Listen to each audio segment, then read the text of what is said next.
आदरणीय भारतीय समभाग गुंतवणूकदारांनो नमस्कार। मी ठाणे महाराष्ट्र येथून मी सत्यजित अभयकुमार शहा। गेले 6 वर्ष जे मी माझ्या ELM म्हणजे इक्विटी लिटरसी मिशन अथवा समभाग गुंतवणूक साक्षरता मोहिमेद्वारे अनेक भारतीयांना समभाग गुंतवणुकीविषयीच्या ज्या त्यांच्या मनात असलेल्या चुकीच्या भावनांना योग्य दिशा देण्याचा प्रयत्न करतोय। त्याचप्रमाणे असे अनेक प्रयत्न माझे सुरू आहेत। तर आज एकदम हा विषय घेण्याचं कारण म्हणजे काल मी एके ठिकाणी गेलो होतो।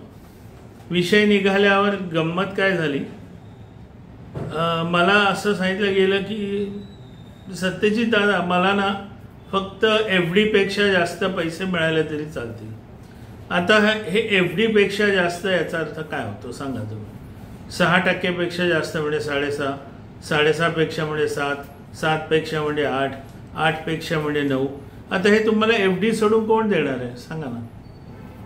आता म्युच्युअल फंडमध्ये तुम्हालाही माहीत नाही, कारण तुम्ही कधी बघितलेलं नाही आहे। तुम्ही 31 मार्चला बघणार फक्त म्युच्युअल फंड। तुम्हाला पहिल्या वर्षात किती मिळालंय परतावा, दुसऱ्या वर्षात किती मिळालंय, तिसऱ्या वर्षात किती मिळालंय हे काही नाही बघत आपण। पण इथे समभाग गुंतवणुकीत मात्र बघता ते तर ताबडतोब पहिल्या दिवशीपासून बघता लाल रंग हिरवा रंग असो, तो विषय वेगळा आहे। पण ही जी मानसिकता आहे काल जी मी ऐकली, मी खूप समजावून सांगितलं की हीच मानसिकता घेऊन येते। मग कोणीतरी सांगतं अहो मी ना मग त्या ह्याच्यात KBC नाशिकला KBC आहे, तो महिन्याला 20% देतो, मी त्याच्यात घातले। मी माझं सोनं मोडलं, माझं जागा विकली आणि नंतर कळालं 4 महिन्यांनी ते महाशय सिंगापूरला पळून गेले। असे अनेक आहेत। कल्पतरू, ठाण्याची कोणतरी आहे, पुण्याची कोणतरी आहे, हे सगळीकडे आहेत, अनेक ठिकाणी आहेत। हे सगळे ज्याला आता मी काय म्हणणार, कारण शिव्या देऊ नये, मग अशा ठिकाणी माणूस फसत जातो। पण आता मी गेले काही दिवस, काही माहीत नाही आठवडे, मी दररोज निदान प्रयत्न करतो एखादा दुसरा समभाग दाखवणं की त्याने 5-6 महिन्यात कितीने वाढलंय, 1 महिन्यात कितीने वाढलंय, 5 दिवसात, 1 दिवसात, 1 वर्षात, 2 वर्षात, 3 वर्षात। आता याच्यावरून तरी अशा लोकांना कळालं पाहिजे की आपण चुकीच्या ठिकाणी जातोय। पहिलं माझं सांगण्याचं मला काय सांगायचंय म्हणजे आदरणीय बंधू भगिनीनो, गुंतवणूकदार बंधू भगिनीनो, तुम्ही तुमची झेप कमी ठेवायचा प्रयत्न करताय। झेप याचा अर्थ एक छोटं उदाहरण देतो। कैलासवासी राहुल बजाज म्हणजे जे बजाज ग्रुप ज्यांनी स्थापन केलं, त्यांचं एक वाक्य मी 21व्या का 22व्या वर्षी वाचलं होतं। म्हणजे नुकतेच माझे वडील वारले होते, त्यांनी, कारण मी खूप वाचनाची आवड होती। लोक मला तुम्ही काय काय वाचता, मी तेव्हा बिझनेस इंडिया वाचायचो, बिझनेस टुडे वाचायचो, टाइम्स ऑफ इकॉनॉमिक टाइम्स वाचायचो। असे अनेक म्हणजे बिझनेसची रिलेटेड पाक्षिक, साप्ताहिक, दैनिक सगळं वाचत होतो। त्यात त्यांचं एक सुंदर वाक्य होतं की मी मराठीत सांगतो, आपली काय चूक होते म्हणे, आपण आपलं लक्ष खूप कमी ठेवतो। आता उदाहरणार्थ मी लांब उडी मारणारा असेल आणि मी आत्तापर्यंत फक्त 4च मीटर उडी मारू शकलो, पण मला एका मोठ्या स्पर्धेत भाग घ्यायचा आहे आणि तिथे भाग घेणारे सगळे लोक 5-6 मीटर मारणारे आहेत, पण मी माझं लक्ष 4चं ठीक आहे रे 4.5 करतो, प्रयत्न करतो। 4.5 करायला गेल्या 4.25 मीटर पण जात नाही। त्यांचं काय म्हणणं आहे राहुल बजाज यांचं, मी 4 मारू शकतो तर मी 6 किंवा 8चं लक्ष ठेवणार आहे माझ्यासमोर। 6 किंवा 8चं लक्ष ठेवल्यावर मग मी कुठे 5, 5.5, 6 मारू शकतो। 8चं लक्ष असेल तर 6 मारू शकतो। आपण आपल्या म्हणजे आपण 6 फक्त टक्के जर आपल्याला मला बँकेपेक्षा 6पेक्षा एक थोडं जास्त मिळालं, पहिलं तर एक विचार करा, तुम्हाला 6चे 7 जरी मिळाल्या तुमचा खर्च भागणार आहे का आजच्या युगात? आजच्या युगात काय होत चाललंय, बँकेतून मिळणारा जो परतावा आहे अतिशय कमी आणि तो अजून कमी होणार आहे. लिहून ठेवा कुठेतरी हे वाक्य मी सांगितलेलं. आपल्याला खोटं वाटतं. ज्या पद्धतीने भारत विकसित होत चाललाय, आपण उद्या जपान आणि बाकी देशांसारखं होणार आहे. आपला पैसा आता आपण सोनं ठेवायला कसं बँकेला आपणच पैसे देतो, आपलंच सोनं, तसंच आता ह्याच्या पुढे तुम्हाला पैसे बँकेत ठेवायचे असतील तर बँकेला आपल्याला पैसे द्यावे लागतील. म्हणजे ते गेले दिवस 6%, 7%, 8% वगैरे. आणि इथे चक्क दिसते तुम्हाला समभाग गुंतवणुकीतून चांगला परतावा मिळतोय आणि हे मी दाखवून देण्याचा प्रयत्न करतो. अनेकांना काय वाटते मी माझीच लाल करतो. अरे मी कशाला माझी लाल करू? हे तुम्हाला नाही सांगितल्याशिवाय कसं करणार? आणि हे सगळे खरे आहेत. ह्या सगळ्या ज्या दाखवतोय ह्या सगळ्या खऱ्या आहेत. आता अजून एक जाता जाता सांगतो. आता आजही मी एक समभागाचं म्हणजे समभाग लपवून समभाग खोडून दाखवलं तर एक विद्वान ग्रहस्थानी मला तो कुठला समभाग आहे शोधून दाखवलं. मी याच्यावर सुद्धा एक लहान 3 मिनिटाचा व्हिडिओ पाठवलेला की माझं ध्येय काय हे मी काय तुम्हाला शोधा करून नाही पाठवत, कोडं नाही पाठवत. किंवा शाळेत लहान बाळ कसं बाई बाई बाई मी उत्तर देतो, मला मिळालं उत्तर, मला मिळालं. ह्याच्यात काय शहाणपण आहे? बाकीचं शिका ना.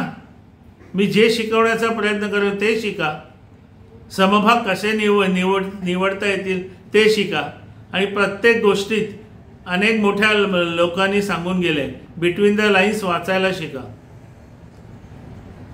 आपल्याला कसं सवय लागली, माझ्या तोंडापर्यंत घास आणून द्या, स्पून फिडिंग. मग आणून दिला तरी म्हणणार नाही आता मला मूड नाही खायचा, नाही जरा AC लावा, जरा माझे पाय दाबा, मग माझं तोंड असं करा. काय हे? स्वतः करा काहीतरी. साधं FD ठेवताना तुम्ही 4 जणांना विचारता कुठल्या बँकेत ठेव, कुठे किती महिन्याची ठेव, काय ठेव. आणि इथे तुम्हाला समभाग गुंतवणुकीत स्वतः काही करायला नको, वर मला शिवाय द्यायच्या. हो काका जरा काहीतरी चांगलं सांगा. चांगलं सांगा म्हणजे काय? कुठला समभाग घ्यायचा ते सांगा. अरे काय पहिलं मला काय म्हणायचंय, तुमची लक्ष वाढवा.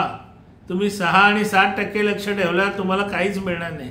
किंवा मग तुम्हाला असे फसवणारे अनेक जण मिळतील. अरे मी तुम्हाला 20% देतो, 40% देतो दर महिना.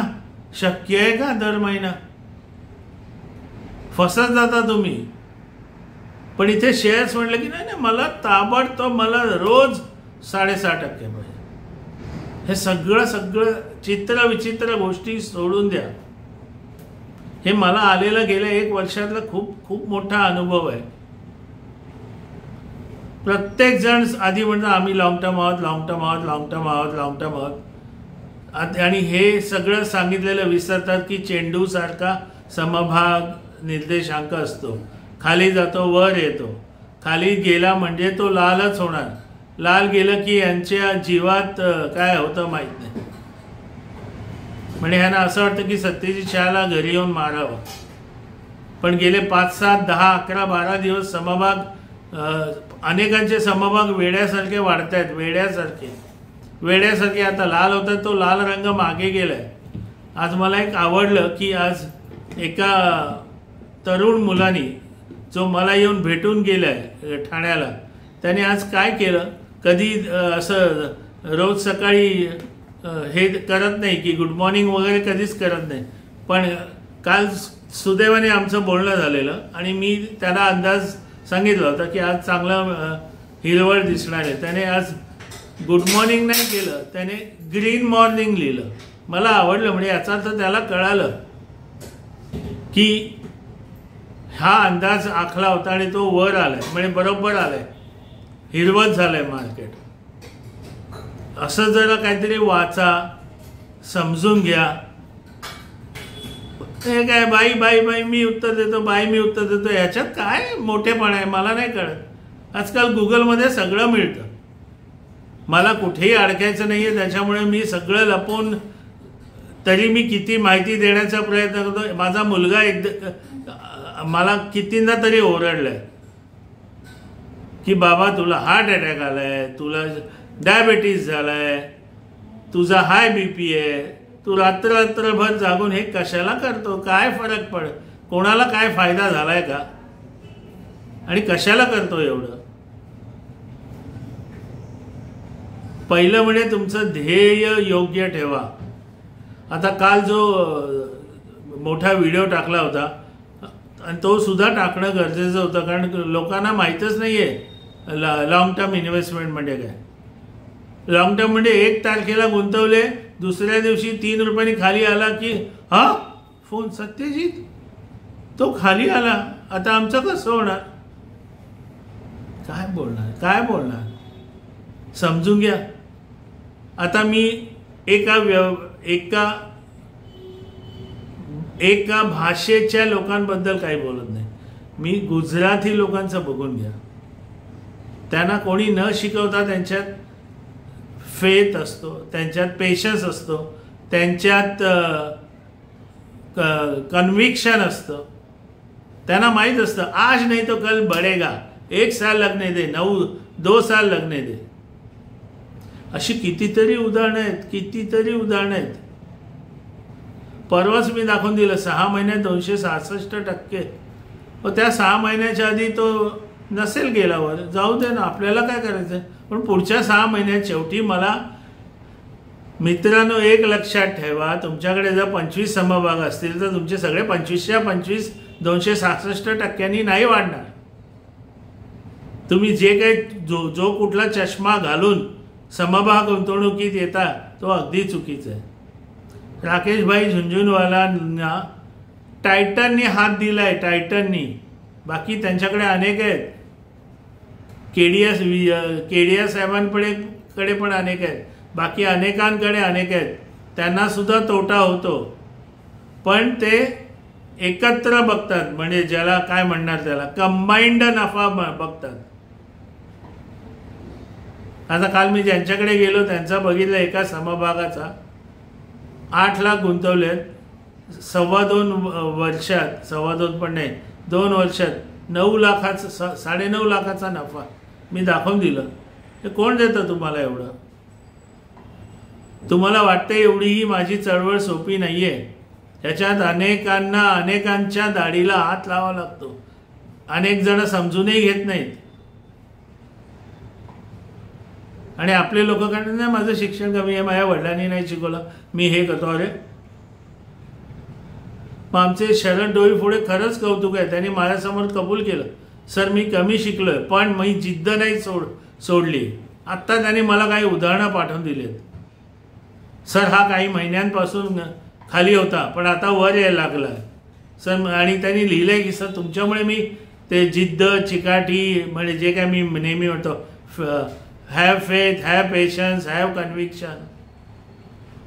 पहिलं तर ते डोक्यातून मला 6% पेक्षा जास्त मिळालं ते चालेल, चुकीचं आहे, फेकून द्या ते कुठल्या ते कचऱ्याच्या डब्यात हे सगळे विचार. आणि दुसऱ्या मला शेअर्स कळव हे असं टिप्स घेणं बंद करा.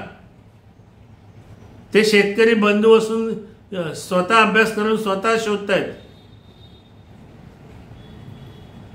आज त्यांनी मला एक दाखवला, काय किती 40 का 45 दिवसात त्यांना 48% का काहीतरी नफा झालाय.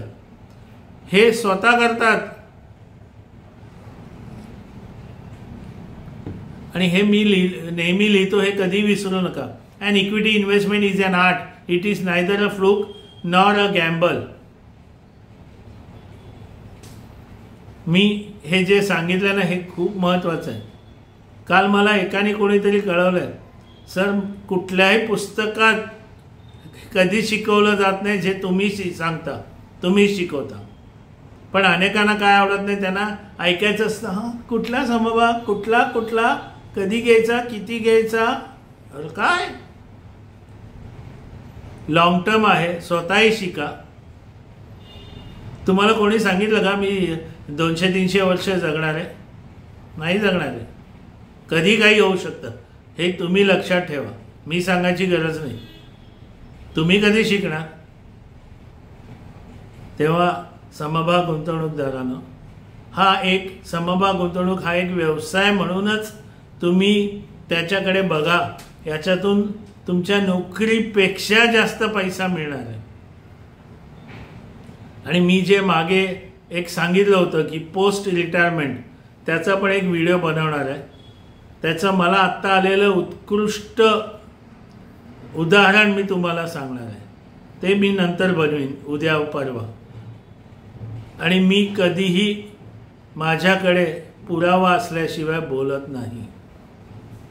आणि हे मला पोस्ट रिटायरमेंट पण जे मी सांगतोय ना, ते खूप अभ्यास करून त्याच्यावर सगळे ज्याला इंग्रजीमध्ये टॅब्युलर कॉलम्स बिलम्स काढून सगळं गुणाकार भागाकार सगळं करून काढलंय. आणि ते सगळं सत्यात आत्ता नाही आलंय, हळूहळू येते आणि ते अगदी व्यवस्थित चाललंय. आणि हे असा पोस्ट रिटायरमेंट तुम्हाला भरपूर परतावा कुठलाही म्युच्युअल फंड देणार नाही, कुठलीही बँक देणार नाही, कुठलेही रिकरिंग डिपॉझिट देणार नाही. आणि भारतात 99% लोकांना शासकीय नोकरी नाहीये की तुम्हाला घर बसल्या पेन्शन मिळायला. तुम्हालाच भविष्याची तजवीज तुम्हाला करावी लागते.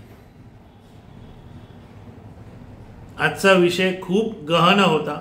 आपल्याला नाही आवडला असेल तर आपण बाकीचे ते बघा ना, ते नाचतात वगैरे, ते काय ज्याला शॉर्ट्स किंवा रील्स म्हणतात, वेड्यासारखं नाचतात काहीतरी, तसलं बघा. तुम्हाला खूप करमणूक होईल आणि आपोआपच तुमच्या पैशाला पैसा जास्त परतावा देईल. हे असलं काही बघू नका, ऐकू नका, अंमलात आणू नका. नमस्कार. पुन्हा एकदा एखादा असाच विषय घेऊन परत येईन. जय हो.